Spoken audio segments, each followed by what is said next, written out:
장 8절에서 13절까지 말씀입니다. 제가 가진 성경 신약 239쪽입니다. 로마서 1장 8절에서 13절까지를 봉독해 드립니다. 먼저 내가 예수 그리스도로 말미암아 너희 모든 사람에 관하여 내 하나님께 감사함은 너희 믿음이 온 산상에 전파됨이로다.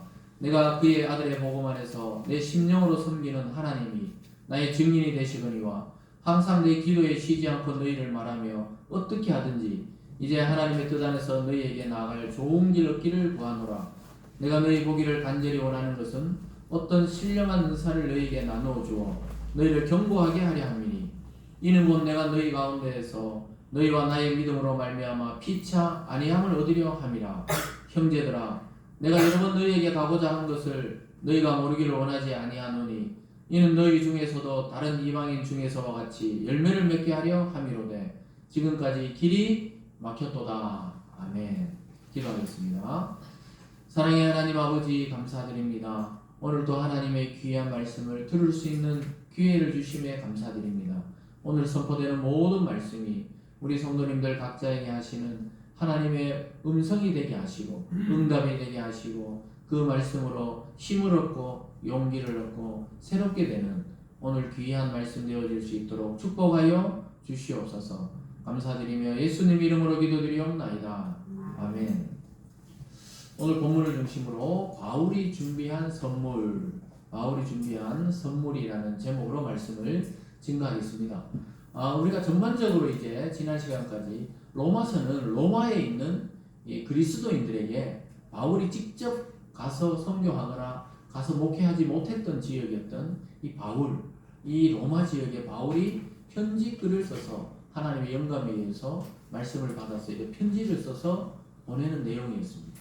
그래서 바울은 정말로 로마에 가보고 싶었다고 오늘 본문에서 말하고 있습니다.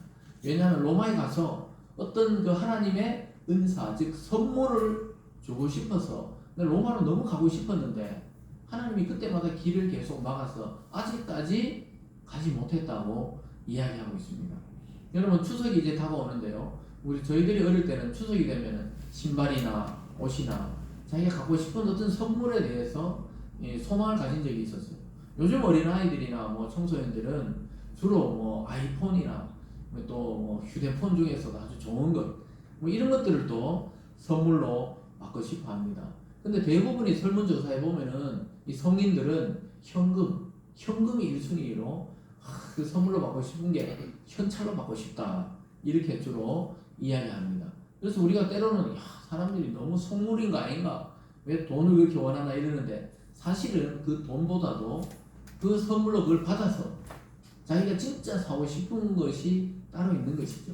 왜냐하면 선물 주는 사람은 정성은 고맙지만 자기에게 별로 필요 없는 거 있을 수 있거든요.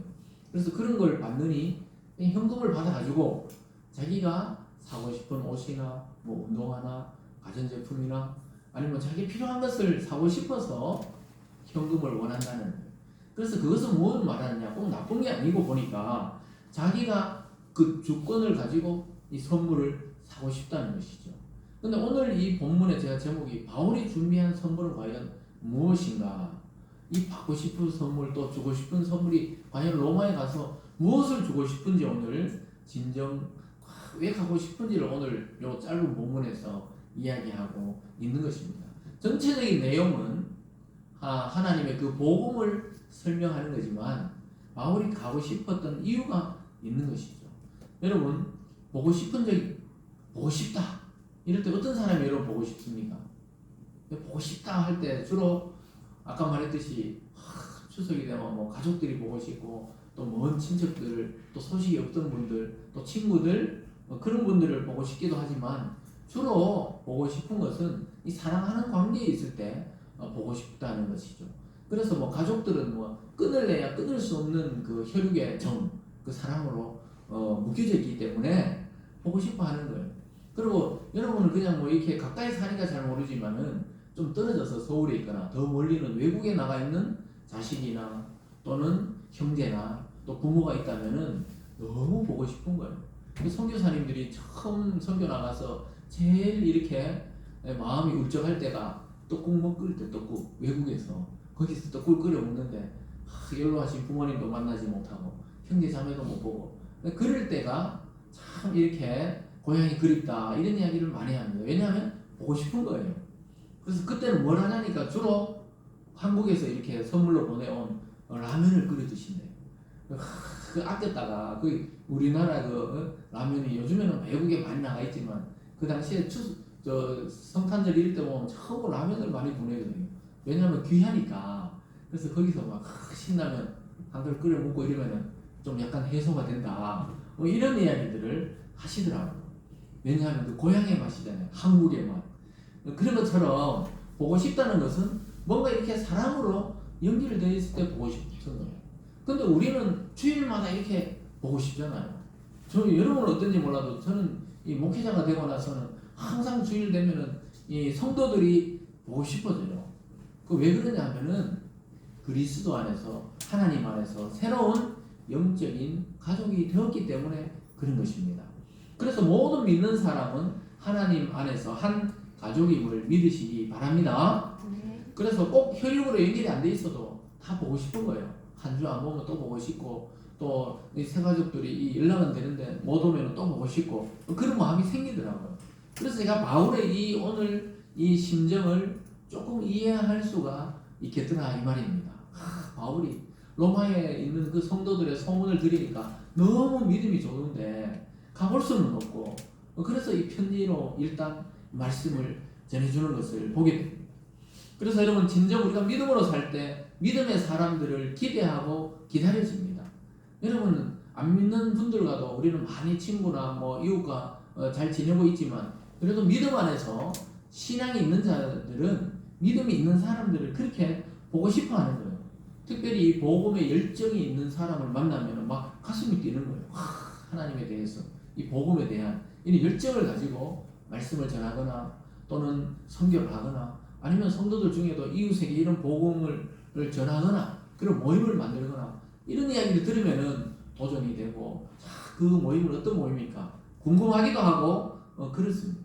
그래서 말씀드렸듯이 우리가 매주 이렇게 설교를 준비하는 것은 굉장히 있잖아요. 이 고도의 집중력과 때로는 이 신경을 바짝 이렇게 집중할 때가 있어요. 그래서 그런 것들은 사실 굉장히 무게감이 있고 무겁지만 이 성도들을 만난다는 것은 아주 행복한 시간이라는 것이죠.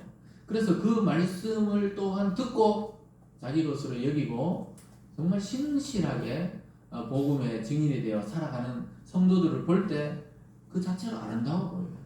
그 기도하는 모습, 그 찬양하는 모습, 말씀을 들으면서 여기서 여러분 전해보신 적이 없어서 그렇지 전해보면 듣고 있는지 안 듣고 있는지 이 사람의 영적인 이 존재들이기 때문에 말씀이 들어가는지 튕겨 나오는지 여기서 뭐 또 그걸 안단 말이에요. 싹 들어갈 때가 있고 또 어려워할 때가 있고 또 이런 것들이 다 이렇게 느껴지는 것을 보면서 참 신비한 이 모임이다. 이 교회 그리고 말씀을 듣는 것은 신비한 모임이라는 것을 알게 됩니다. 그리고 더 깊이 가보면은 하나님이 참 그 사람들을 각자 어떻게 불렀는지 사연을 듣고 보면 참 귀하다는 것을 알게 돼요. 여러분 지난 시간에도 말했지만 우리가 하나님을 찾아 나간 것이 아니라 하나님이 우리를 찾아오셔서 하나님의 가족으로 불러주신 거예요. 그래서 우리가 궁금한 거예요. 우리가 어떤 다른 이권으로 연결된 게 아무것도 없어요. 이 성도가 이 교회가 커지면은 서로 그렇게 이권으로 연결된 게 아니에요. 그런데도 누가 안 오면 궁금하고 누가 보고 싶고 그런 경험들 많잖아요. 왜 그 집사님 안 왔을까? 또 그 성도 왜 안 왔을까? 이게 정상이거든요. 근데 바울은 너무너무 가보고 싶은데 로마에 하나님이 계속 길을 막았다고 지금 이야기하고 있습니다.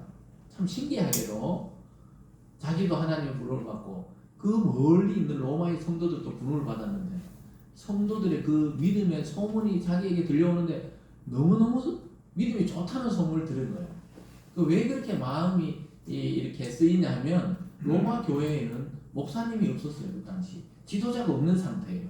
지난 시간에 말했듯이 그 황제가 유대인들과 또 이 그리스도인들이 충돌하면서 유대인들을 다 추방해버린 거예요. 추방. 그러니까 구약을 알고 견고하게 성경을 아는 그런 지도자들이 다 추방된 상태에서 평신도들끼리 지금 성경 공부하면서 복음을 들으면서 서로 격려하면서 믿음을 지키고 있다 그러니까 너무나 그것이 기특하고 아름다워 보이고, 그래서 가서 보고 싶다고 이야기하면서 오늘 가면 내가 특별한 선물을 주겠다고 오늘 말하고 있는 것입니다. 그래서 여러분과 저도 마찬가지죠. 우리는 그냥 일상 속에서 살아갔을 뿐인데 어느 날 누구에 인해서 교회로 가게 되고, 또 거기서 말씀을 통해 하나님이란 분을 알고 나의 구원자 예수 그리스도라는 이름을 알고 또 날마다 나와 동행하시는 성령에 대해서 알게 되었을 때, 그것은 우리의 힘으로 된 게 아니에요. 하나님의 은혜로 하나님이 우리를 찾아와서 하나님의 가족으로 입양을 하신 것입니다. 그래서 보고 싶은 거예요. 그래서 바울이 오늘 보고 싶다는 거예요. 가서 선물을 주고 싶다는 거예요. 왜냐하면 그들이 믿는 하나님과 자기가 섬기는 하나님이 동일한 하나님 아버지이기 때문에 그런 것이죠. 그래서 복음 안에서 하나가 돼버린 겁니다. 그래서 하나님은 늘 이렇게 말했어요. 아브라함의 하나님, 이삭의 하나님, 야곱의 하나님, 각각 이름을 부르면서 각각의 하나님이라고 했어요. 그냥 아브라함의 후손의 하나님 전부 내 하나님이다 이렇게 하나 하시고, 아브라함, 이삭, 야곱, 아버지 또 자식, 손자 이렇게 되었지만은 일일이 불렀다는 것은 하나님 앞에 여러분 각자가 모두 귀중한 생명으로 살아있다는 것을 말하는 겁니다. 그래서 지금도 성경에서는 아브라함의 하나님, 이삭의 하나님, 야곱의 하나님, 지금 몇천 년 전에 돌아가신 분들인데 하나님 앞에서는 영원히 살아있는 존재이기 때문에 그렇습니다. 그래서 하나님은 나는 산 자의 하나님이지 죽은 자의 하나님이 아니다 이 말이, 하나님 앞에서는 지금 우리의 이 육체가 살아있으나 육체가 없이 죽으신 분들이나 전부 하나님 앞에는 다 살아있다는 것입니다. 믿습니까? 그래서 여러분들이 이게 같이 신앙생활 하다가 만약에 하나님 나라에 먼저 가시잖아요. 그럼 하나님 앞에 살아있는, 육체를 벗은 상태에서 살아있는 것이고, 우리들은 아직 육체를 가진 상태에서 하나님 앞에 살아있는 것인데 하나님의 눈에는 똑같이 다 살아있는 것입니다. 그래서 우리는 언젠가 다시 또 만나는 거예요. 그래서 하나님 앞에서는 단 한 번도 죽은 적이 없어요. 믿는 성도들은 영원히 하나님 앞에서 살아있는 것입니다. 그러한 복음에 대해서 아는 이 바울이 오늘 가보고 싶다는 거예요. 나는 로마에 가보고 싶고 너희들을 보고 싶다고 이야기하고 있는 것입니다. 그래서 한 사람 한 사람이 이 사실을 깨닫고 알고 할 때 옆에 있는 이 성도 한 분 한 분이 얼마나 귀하신 분인지 알게 되는 것입니다. 여러분도 저도 우리 모든 성도들이 복음 안에서 한 가족임을 알고 서로가 서로를 위해 섬겨줄 수 있는 그런 믿음의 공동체 되길 주님의 이름으로 축원합니다.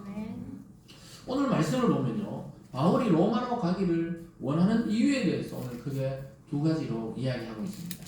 왜냐하면 아까 말씀드렸듯이 지도자가 없는 환경이었어요. 그 로마 교회에 목사님이 없단 말이에요. 그 설교자가 없다고 생각하시면 됩니다. 오늘날도 그 목회자가 없고 설교자가 없으면 그냥 모여서 찬양하고 기도하고 성경을 돌아가면서 읽고 이런 모임들이 의외로 많아요. 많습니다. 왜냐하면 기존 교회에 대해서 좀 부정적인 인식을 가지고 있거나 상처를 받거나 이런 분들이 모여서 그냥 예수 이름으로 모여서 성경 공부를 하고 서로 기도하고 이런 경우도 있습니다. 근데 그것은 온전한 교회라고 말씀하지는 않는 겁니다. 그래서 반드시 교회라는 조직은 설교자가 있을 때 또 온전한 교회로 설립이 가능한 것이죠. 어쨌든 간에 바울은 그러한 목회자 없이 힘들어하고 그런 중에도 신앙을 지키고 있는 로마에 가보고 싶어 하는 것입니다.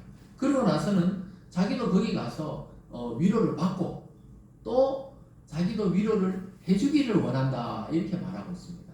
여러분 아주 놀라운 사실이에요. 목회자가 여러분들을 말씀으로 위로하긴 하지만 여러분들이 때로는 목회자를 위로하기도 하는 거죠. 바울이 지금 그러는 거예요. 내가 가서 격려하고 나서 격려를 받고 싶다 이렇게 이야기하고 있는 것입니다. 그래서 때로는 부모님들도 자녀를 위하지만 때로는 자녀들이 부모를 위할 때 굉장히 부모들도 위로를 받는 것이죠. 학교에서도 요즘 학교 선생님들 막 자살하시고 큰 문제들이 많이 일어나지만 때로는 선생님들이 학생을 돌보기도 하지만 때로는 학생들이 선생님을 위로할 때 선생님이 큰 보람을 느낄 겁니다. 부모들도 선생님을 격려하고 그런 것들이 얼마나 좋아요. 근데 요즘은 부모님들이 오히려 더 나서서 막 우리 애 뭐 조금 어떻게 했다고 막 이렇게 따지니까 참 선생님들이 상당히 뭐 똑똑한 걸로 보면 선생님들이 참 의사도 똑똑하지만 선생님들도 엄청 공부해가고 들어가는 거거든요. 그러니까 안 가면 이제 교대를 지원율이 확 떨어지는 거예요. 왜냐하면 막 너무 막 이렇게 못 살게 하니까 이 교육에 집중해야 되는데 학부모 막 그 몇 명 이제 다 그런 건 아니에요. 그런 사람 상대하다가 막 너무 힘이 드니까 자존감이 땅바닥에 다 떨어지니까 그냥 막 그런 선택을 하는 경우들이 요즘에 굉장히 많아졌다는 것을 알게 됩니다. 왜 서로가 사실은 자기 자녀를 위해서 서로 노력하는 거잖아요. 선생님도 노력하고 부모님도 노력하고 또 학교에 맡겨놨으면 다 믿고 해야 되는데 뭐 하다 보면 아이들이 조금 다칠 수도 있고 선생님이 좀 심하게 요즘에는 매를 대진 않잖아요. 좀 야단칠 수도 있고 이렇게 받아들여야 되는데 그런 신뢰관계가 없으니까 뭐 그냥 뭐 나이가 어리잖아요. 선생님들이 보통 20살 뭐 초임이 20살 뭐 25살 6살 그러니까 그냥 학부모들이 나이 많으니까 그냥 힘으로 뭐 또 위력으로 막 이 전화를 한다든가 문자를 보낸다든가 굉장히 고통받아요. 여러분 이 상대를 모르는 사람이 나에게 누가 문자로 굉장히 아픈 이야기를 하잖아요. 그럼 누군지 모르기 때문에 굉장히 밤잠을 설칩니다. 저도 서울에 있을 때 아직까지도 모르겠어요. 누가 보냈는지 문자를 길게 제게 보냈어요. 뭐 어떤 교회에서 보냈는지 모르겠지만 그러니까 막 이 참 고민이 돼요. 모르는 사람이 그걸 보내면 굉장히 있잖아. 내가 그 사람에게 뭘 잘못했나, 상처를 줬나, 내 설교에 뭐 상처를 받았나 이 계속 생각하기 때문에 잠을 못 자요. 그래서 뭐 담임 목사님께 가서 뭐 이런 의논하니까 대충 누군지 알겠다 이러는데 말씀을 안 하시지만 그래서 그때 그 심호하던 교회가 아니에요. 아닌데 어떤 그 다른 우리 교단의 교회 누가 보냈나 봐요. 근데 알고 보니까 저희가 보낸 게 아니고 그분이 자주 그렇게 목회자들에게 문자를 보낸다는 거예요. 저는 처음 당하니까 굉장히 당황스러운 거예요. 야 이거 참 뭐 심한 욕이나 이런 건 아니었는데도 그렇단 말이에요. 그러니까 이 선생님들이 심한 욕을 받거나 이러면은 굉장히 상처를 받아요. 오히려 막 격려해주고 선생님 오히려 우리 아이를 더 꾸짖어 주십시오. 뭐 어제 뉴스에 보니까 막 애가 막 수업 시간에 핸드폰 쓰니까 선생님이 지적하니까 선생님한테 욕을 했다는 거예요. 중학생 남자애가. 그러니까 아버지가 그날 마침 휴무였는데 아버지가 그 얘기를 듣고 바로 학교 가가지고 애를 좁혔다는 겁니다. 자기 애를 선생님께 미안하다고 하면서. 그럼 막 전부 댓글에 써요. 아이고 이런 부모도 있네. 이게 정상 아닌가 이렇게 하는데 또 너무 패가지고 애를 막 그런 것도 있지만은 예전에 다 그랬잖아요. 저희들이 학교에서 맞고 오면은 부모들이 학교에 맞았다 그러면 네가 뭘 맞을 짓 했냐면서 더 때리잖아요. 근데 요즘에 그렇지 않나 봐요. 그런데 무슨 이야기를 합니까? 한 가족이라 생각하면 그럴 수 없잖아요. 한 아이를 중심으로 얘를 참 섬기고 또 얘를 잘 인간 만들려 하는 게 선생님들 아니에요. 선생님은 똑똑한 사람들이라니까요. 어떻게 보면 굉장히 똑똑하고 자존감도 있고 이랬는데 모든 게 땅바닥에 떨어지는 거예요. 그래서 때로는 학생과 부모님들이 선생님을 위로할 수도 있는 거예요. 그 교회 내에서도 마찬가지입니다. 권사님과 장로님들을 막 성도들이 위로해주고 목사님을 위로해주고 또 목사님은 또 성도들 위로해주고 이렇게 섬길 수 있는 공동체가 세상에 없어요. 사실은 그리스도 안에 하나님 안에 한 가족이 된 교회 공동체가 그게 가능한 겁니다. 세상은 점점 이제 악하게 네가 내하고 뭔 상관인데 이런 식으로 흘러가지만은 교회는 안 그래요. 로마에 한 번도 가본 적 없는 지금 사도 바울이 너무 가슴 뛰면서 너무 아름다운 믿음의 소식을 듣고 위로해 주려 하고 자기도 가서 힘을 받고 격려를 받으려고 한다고 지금 이야기하고 있습니다. 그래서 성도들의 신앙의 소식 때문에 가보고 싶다고 이야기하고 있는 겁니다. 로마는 아직 바울이 복음을 전하지 못했던 도시인데 놀랍게도 신실한 이방인 그리스도인들이 모여서 교회가 형성되었던 지역이었습니다. 그런데 그 당시 로마는 막 국제적인 도시였거든요. 그 당시 로마가 최고의 도시고 로마로 통하지 않고는 모든 길은 로마로 통한다 할 때 그런 로마입니다. 그러니까 그 강대국이었던 로마예요. 오늘날 우리가 거의 영어를 써야 뭐 국제적으로 다 통하는 것처럼 그때는 로마입니다. 로마. 그런 자부심이 있던 도시의 사람들이 정말 아무것도 아닌 이스라엘의 그 갈릴리의 어떤 선지자가 생각했던 어떤 예수 이야기를 듣고 감동을 받고 믿음이 생겨서 교회가 형성된 거예요. 참 신기합니다. 그래서 몇 번이나 가보고 싶었다고 이야기하는 거예요. 몇 번이나. 13절을 같이 읽어볼까요? 13절에서 오늘 이렇게 이야기합니다. 시작. 형제들아, 내가 여러 번 너희에게 가고자 한 것이 너희가 모르기를 원하지 아니하노니 이는 너희 중에서도 다른 이방인 중에서 같이 열매를 맺게 하라미로되 지금까지 길이 막혔도다. 몇 번이나 가보고 싶었다는 거예요. 몇 번이나 가보고 싶었는데 이 사도 바울은 이제 제일 1절에서 말했듯이 예수 그리스도의 종 바울은 이렇게 말했잖아요. 자기는 가보고 싶었지만 하나님의 때가 아직 안 됐다는 거예요. 종은 주인 마음대로잖아요. 그래서 뭐 백길이 막혔는지 아니면 자기 요즘 말로 하면 비자가 안 나온지 몰라도 로마까지 갈 수가 없었다는 거예요. 여러 번 시도했다는 겁니다. 시도하지 않은 게 아니에요. 근데 여러 번 그때마다 막혔다는 거예요. 가서 복음의 열매를 보고 싶었는데 여러 번 막혔다고, 내 마음을 알아달라고 이렇게 이야기하는 겁니다. 아주 놀랍게도 여기서 우리가 알 수 있는 것은 우리가 기도하고 우리가 소망하지만 하나님의 시간표와 때는 다르다는 것을 알 수가 있습니다. 바울이 뭐 의지적으로 막 갈 수도 있었겠는데 하나님이 트는 거예요. 풍랑 때문에 배가 못 간다든가 아니면 로마에 뭐 입국이 거부됐다든가 뭔 일이 생긴지 몰라도 여러 번 시도했는데 로마에는 못 갔다는 거예요. 그래서 편지로 지금 말씀을 전하고 있다 이렇게 이야기합니다. 여러분들도 어떤 일을 할 때 길이 자꾸 막힐 때가 있잖아요. 나는 이런 일을 하고 싶고 나는 이 사람을 만나고 싶고 나는 이곳으로 가고 싶은데 하나님이 길을 막을 때가 있어요. 이거는 뭐 성도들도 마찬가지고 목회자는 더더욱 느끼죠. 내가 생각하는 거는 이렇게 복음을 전하고 이쪽으로 가고 싶은데 하나님이 막기도 하고 틀기도 하고 또 기다리게 하기도 하는데 바울이 지금 그렇다는 겁니다. 사랑하는 여러분, 여러분들의 때는 우리가 정하는 것 같지만 하나님의 주권 안에 있다는 사실을 믿음으로 받으시기 바랍니다. 그래야 있잖아요. 우리가 머리가 안 아파요. 계속 그렇게 생각하면은 나 이렇게 될 것 같은데 안 된단 말이에요. 바울이 그러잖아요. 내가 몇 번이나 가려고 그랬는데 가서 열매를 어디 다른 지역처럼 복음의 열매를 그러니까 성도를 전도하기를 원했는데 갈 수가 없었다. 이렇게 이야기하고 있습니다. 그래서 하나님은 보이지 않지만 하나님의 보이지 않는 손이 여러분을 때로는 막고 있고 때로는 여러분의 일이 틀어지게 하기도 하고 또 여러분의 일이 지연되게 하기도 하고 때로는 버스를 놓치기도 하고 근데 그 버스 탔으면은 그 버스가 폭파되기도 하고 예전에 그 상인동에 있잖아요. 그 가스 폭발 났을 때 얘가 막 그날이 무슨 날인지 요일인지 뭐 학교 가는 날이었지 싶어요. 근데 뭘 놔두고 가가지고 다시 집으로 들어갔다는 거예요. 그런데 그 앞에 자기 차를 놓쳤다는 겁니다. 요 학생이 증언한 거예요. 교회 다니는 애가. 그래서 자기가 다시 집에 갔다가 왔는데 그 앞차는 자기가 타야 되는 차를 자기가 놓친 거죠. 그 차가 이제 고마 폭발하는 바람에 그 탔던 자기 친구들 있잖아요. 그 학교 고등학교 있잖아요. 그 옆에 그 애들이 많이 죽었다 하더라고요. 그 자기는 그 차 탔으면 자기도 분명히 뭐 큰일을 당했겠죠. 아니면 크게 다치거나. 그게 뭐 그렇다고 뭐 죽은 사람은 뭐 악하고 산 사람은 선한데 이 말을 하자는 게 아니고 그런 시간표와 때를 우리가 다 알 수 없다는 겁니다. 그리고 뭐 지하철도 불을 났을 때도 마찬가지예요. 그 사람이 뭐 열받아가 그냥 불을 질렀는데 그 기차보다 그 옆에 들어오던 기차가 그거 타던 사람이 더 많이 돌아가셨잖아요.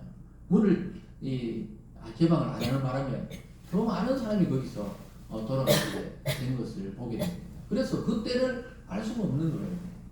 그날 저는 그쪽을 거쳐가지고 대구역에서 이 기차 타고 서울 가는 일정이 있어가지고 그 가고 있었거든요. 그 사람들이 어디냐니까 오늘 기차 아니냐니까 빨리 내려야지 그 지하철인 줄 알고 막 이렇게 문자가 오고 이랬어요. 그 당시에 90 아마 한 3, 4년 됐을 거예요. 2003, 4년인가 그때였죠. 그때 제가 서울 가는 기차 안에 있었는데 막 뉴스에 막 뜨고 이랬었거든요.